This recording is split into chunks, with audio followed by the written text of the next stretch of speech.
Hey, it's me, your boy. Can I look worse? I just saw a preview of this. Like, fucking, what is that? Anyway, today I'm going to be making this bed. No, I'm not. I'm not making the bed. I'll get like a good setup when I have a place. Like I'm on this failure to launch fucking COVID nightmare right now, so it's just gonna blow over. I think I'm in Florida. It's probably just gonna blow over.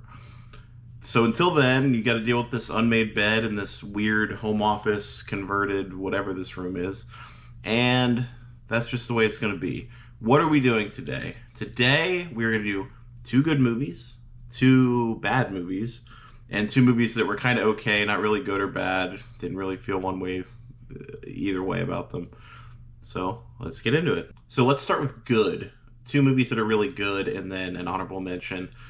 First is The Beach Bum from 2019, Harmony Korine last year. This one, I kind of put it on the back burner for a while because I didn't think it looked that good at all. But it really surprised me. Performance by Matthew McConaughey is great. The cast is great. You've got Jonah Hill. You've got Martin Lawrence makes a little cameo. Snoop Dogg's in it for some reason. Jonah Hill plays a small part that's really funny. And fucking Jimmy Buffett's in it.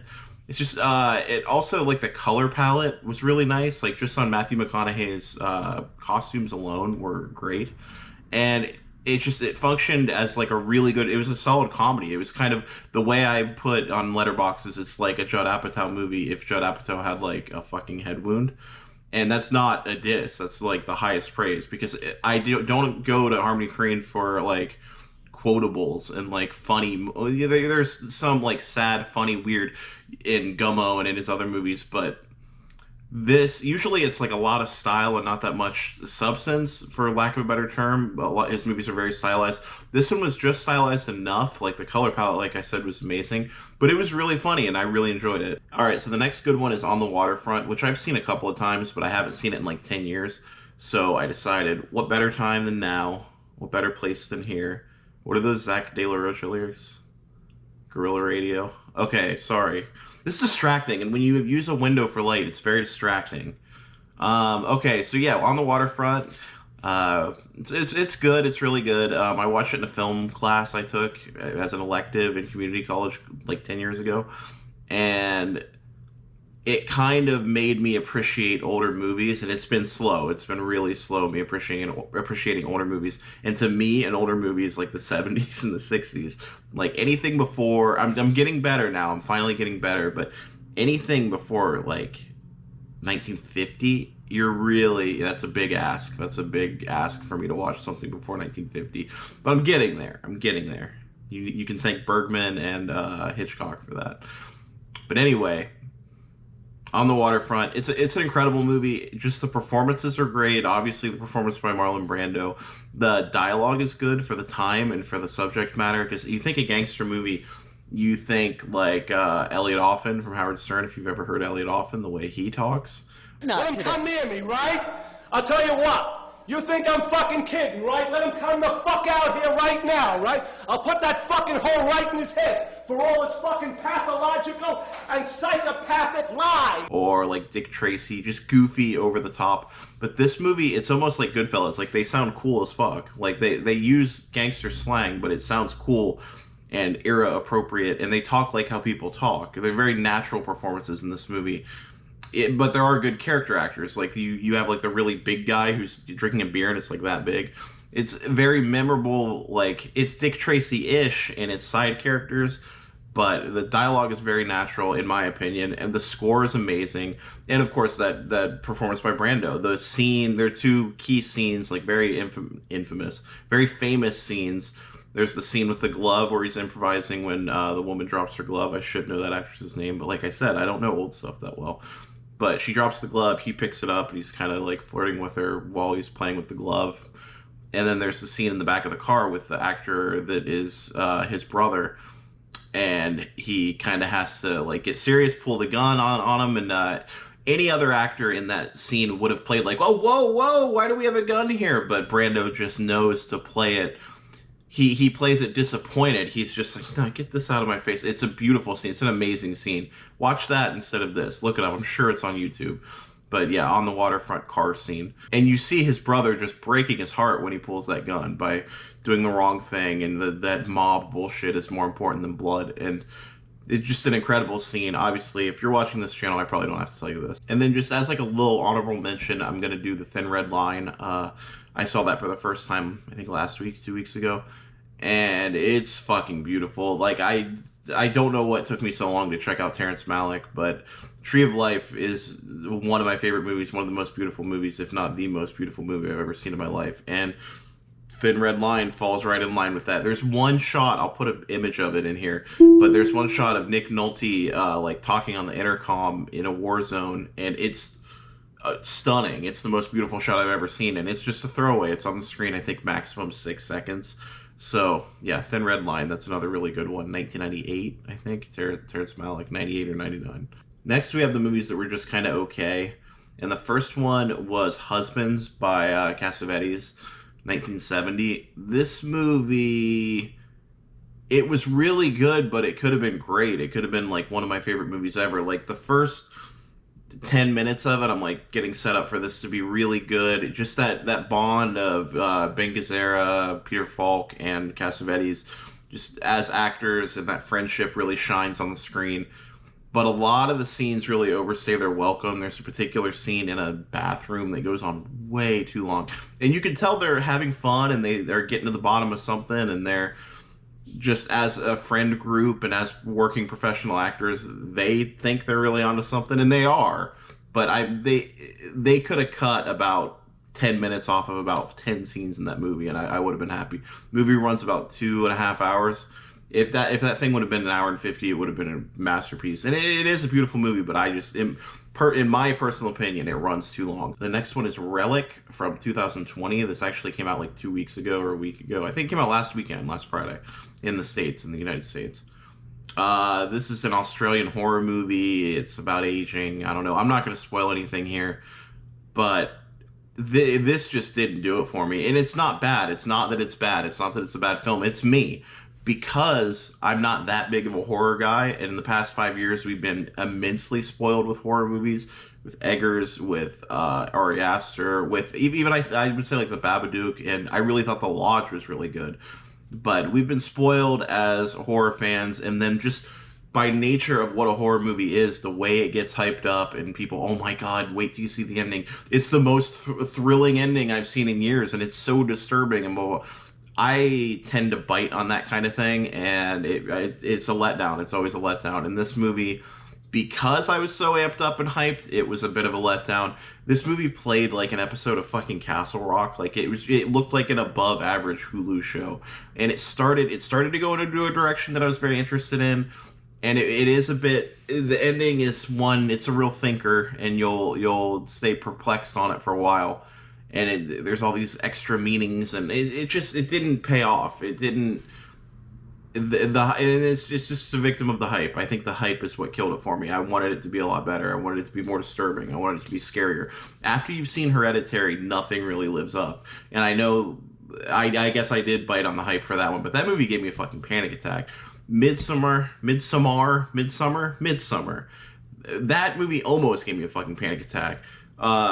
Robert Eggers movies, really thrilling. You don't know what the fuck's gonna happen. They're just, I know it's kind of a used descriptor, but just a slow burn. And when these other people come at the throne and try to make these kind of movies, sometimes they work and sometimes they don't. When they do work, it's it's a great thing. But this one didn't work for me at all. And as an honorable mention for the kind of blah whatever movies, Wake and Fright, 1971. This one, it had been on my back burner for a while. I've always kind of wanted to see it, and then I finally saw it. And I don't know if I hyped it up too much, but it just nothing. Like, a lot happens, but they never really get over that hump. Like, there's no character development. That's what I'm trying to say.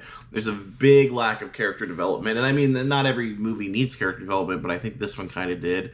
And it just doesn't really go anywhere. But it's dark. It's a dark movie. It's a very dark movie. I appreciate it on that level. I appreciate that little mining town in New South Wales, Australia. You know how snobs always say, well, you know, San Diego really was a character in this film. The Upper East Side was really a character in this film. New South Wales is a character in this film. This film would not work. It wouldn't be the same film anywhere else if it was not in Australia, in a mining town in Australia.